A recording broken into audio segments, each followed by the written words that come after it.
Yeah. Welcome Yeah. to Afghanistan. Osama bin Mohammed bin Awad bin Laden, ikihebe mpuzamahanga, umuterabwoba kabombo wahahamuye abo mu burengerazuba bw'isi igihe kirekire. Kubera ibikorwa bye by'iterabwoba, yagiye akorera ku butaka bwabo ndetse no ku bikorwa remezo n'inyungu zabo mu mahanga, nko guturitsa za ambasade za Leta Zunze Ubumwe za Amerika ahantu hagiye hatandukanye ku isi. Osama ni izina rizwi cyane ku isi hose, ariko ryamenyekanye cyane kubera ibikorwa by'ubwiyahuzi yakoraga ndetse n'imvugo zikarishye no kwibasira abo mu burengerazuba bw'isi kubera kutabona ibintu kimwe.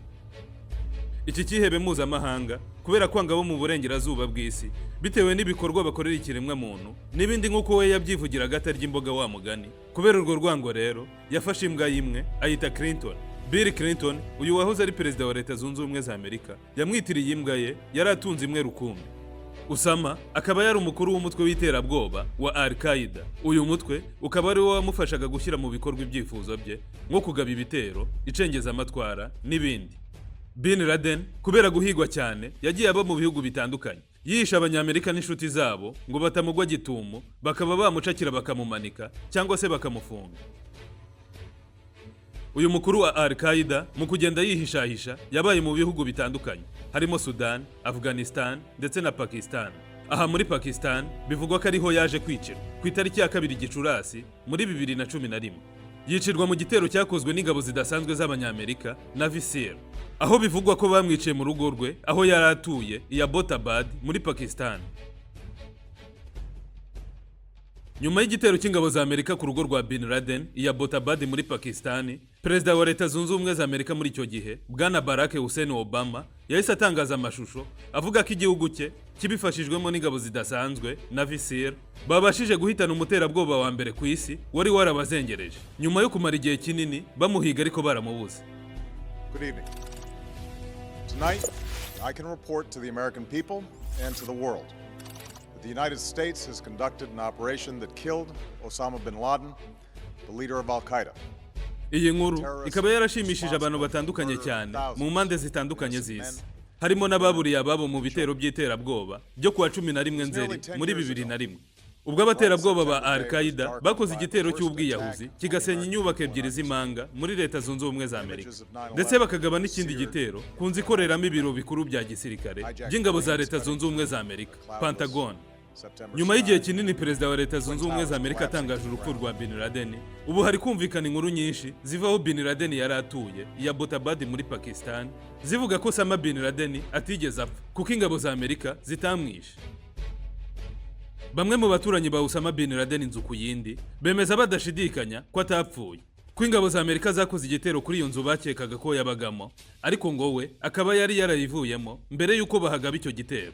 Bati Osama yari yaragiye mbere cyane, ahubwo habagamo abavandimwe be n'abakozi. Ibyo turabizi neza cyane rwose, kuko atakunze no kuhaba nubwo yajyaga haza rimwe na rimwe ariko nahatinda. Aba baturanyi ba Bin Laden bavuga ko rimwe na rimwe babonaga imodoka nyinshi zinjira zikanava muri urwo rugo ariko ntibamenye urimo uwo ari we. Ku rundi ruhande hari abaturage bavuga ko ari amayeri Amerika yakoresheje ibeshya isi, avuga ko bishe Bin Laden kandi barakoranaga nawe. Bati nubwo hano ari kwa Bin Laden ariko turabizi neza ko atajyaga haba, yarahazaga ariko agahita agenda. Ntabwo twumva rero ukuntu abanyamerika biciye umuntu hano kandi akaba atarahabaga.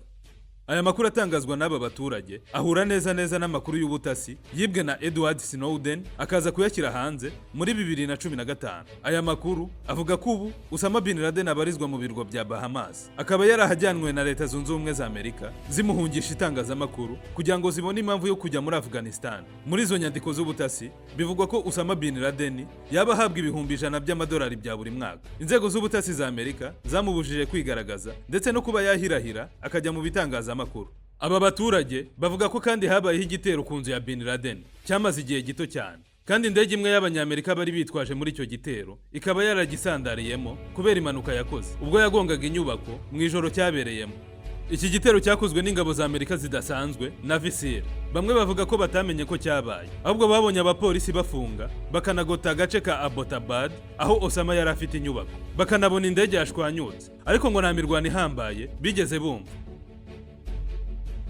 Abaturanyi ba Osama hafi ya bose bahuriza ku kuba yari umuntu mwiza cyane, akaba umuyisilamu mwiza ndetse akaba muremure.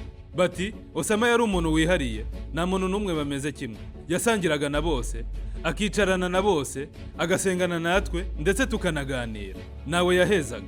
Ibi byo kuvuga ko yari umuntu mwiza biva ku bufasha yahaga bamwe mu baturage ndetse no kuba yarahembaga amafaranga menshi abarwanyi be bo muri Al-Qaeda. Aba bavuga ibi ni abaturage babanye igihe kirekire na Bin Laden i Dore muri Afghanistan.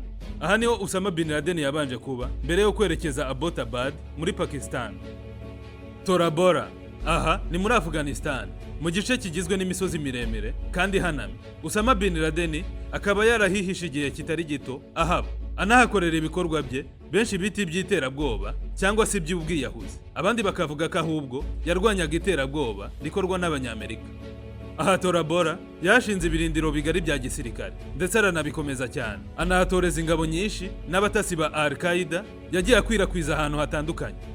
Osama bin Laden yabaga ku musozi umwe ugize indi myinshi yo mu gice cya Dore. Aha ni mu burasirazuba bwa Afghanistan ku mupaka wayo na Pakistan. Dore yahubatse amazu yabanagamo n'abagore be ndetse n'abana be. Bin Laden yahisemo gutura mu gice cya Dore kuko ari igice kigoranye cyane kukigeramo kubera imisozi ihanamye kandi myinshi. Iyi misozi ikaba yari nk'urukuta rwamukingiraga bitewe n'ubuhaname bwayo ndetse n'uburyo abarwanyi ba Al-Qaeda bari barahigaruriye bahagenzura ku buryo budasanzwe. Aha hari mu ndiri yabo neza neza. Indwanyi za Al-Qaeda zahujuje indake nyinshi bihishagamo, bazishinga munsi y'imisozi ndetse no hejuru yayo. Muri izo ndake harimo ebyiri za Bin Laden yihishagamo mu gihe umutekano we wabaga utizewe neza. Nk'iyi ndake mubona bivugwa ko ari Bin Laden wayiyubakiye ku giti cye. Iyi ni imwe mu ndake yihishagamo mu gihe umutekano we wabaga utameze neza. Bivugwa ko kandi yafataga n'igihe akajya gusengera mu ndake, akahasomera ibitabo cyangwa se akaba haruhukira.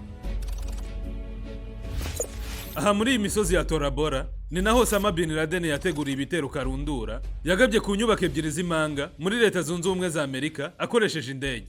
Ibi bitero byasenye izo nyubako zirahirima burundu bivuye ku ndege zasekujwe. Ikindi gitero kikaba cyaribasiye ibiro bikuru bya gisirikare bya Leta Zunze Ubumwe za Amerika, Pentagon. Nyuma y'ibi bitero, Leta Zunze Ubumwe za Amerika zarahiriye kuzihorera. Ubutasi bwa Leta Zunze Ubumwe za Amerika CIA bwashakishije Bin Laden bubi na bwiza, ariko baramubona. Gusa inasi za CIA ziza gukeka ko yaba ari muri Afghanistan muri kano gace ka Dore. Inasi za CIA zikimara guta mu matwi ayo makuru zamenyesheje ibiro bikuru byazo. CIA nayo ihita imenyesha Perezida wa Leta Zunze Ubumwe za Amerika. Ako kanya bahita bategura igitero cyo gutimbura Bin Laden ngo bamwumvishe ko ibyo yari amaze gukora muri Amerika ari ikosa ritihanganirwa.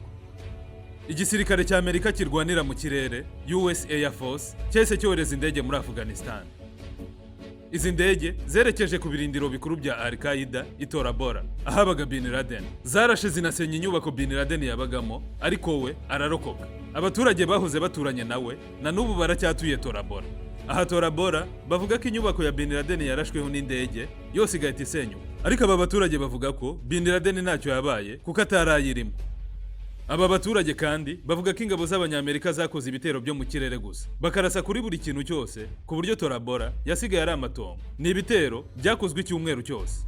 Nyuma y'ibi bitero karundura by'Abanyamerika, Osama yahise aburirwa irengero. Abaturage bahoze baturanye na Osama bavuga ko yahungishijwe n'umwe mu bategetsi bo muri icyo gice cya Dore witwa Muhammad, wamujyanye muri Pakistan. Ibi bitero Bin Laden yahunze byabaye mu mwaka w'ibihumbi 2001, bikorwa icyumweru cyose nk'uko twabibonye. Nyuma y'aho Amerika imuburiye, yakomeje gusaba guverinoma y'Abatalibani kumutanga, ariko Abatalibani barabyanga. Amerika ijya kumwishakira ku ngufu ngo inihimure ku butegetsi bw'Abatalibani. Intambara Amerika yashoje kuri Afghanistan yaje kurangira n'ubundi ingabo za Amerika zivuyemo kibunoma amaguru. Abanyamerika bari bagiye gusimbuza Abatalibani yindi guverinoma, n'ubundi bakiva muri Afghanistan. Abatalibani n'ubundi bahise bisubiza ubutegetsi ako kanya, ingabo z'Abanyamerika zitaragera no mu gihugu cyabo. Osama bin Laden akaba yarabaye Dore igihe kinini cyane, kuko no mu bihe by'intambara z'abamujahidini Osama bin Laden yabaga Dore. Aha abamujahidini barwanaga n'Abasovieti. Osama bin Laden akaba akomoka muri Arabia Saudite, yavukiye Riyadh mu 1957, abyarwa na Mohammed bin Awad bin Laden ndetse na nyina Hamida al-Atas. Se wa Bin Laden yari umumiliyarderi. bivuze ko Osama bin Laden yavukiye mu muryango utarasabaga umunyu, kuko se yari afite ikigo cy'ubwubatsi gikomeye cyane ndetse n'izindi business zitandukanye. Se wa bin Laden yashinze ikigo cy'ubucuruzi cyitwa Saudi bin Laden Group cyahuzaga business ze zose. Na n'ubu icyo kigo kiracyahari. Izi business kubera kunguka cyane zagize umuryango wa bin Laden, umuryango ukize cyane muri Arabiya udashamikiye ku bwami. Osama akirangiza kwiga muri King Abbottabad University, akaba ariho yagiye mu bamujahideen. Nyuma akaza gushinga Al-Qaeda akanayibera n'umuyobozi igihe kirekire. Osama akaba ari mu bantu babyaye abana benshi cyane.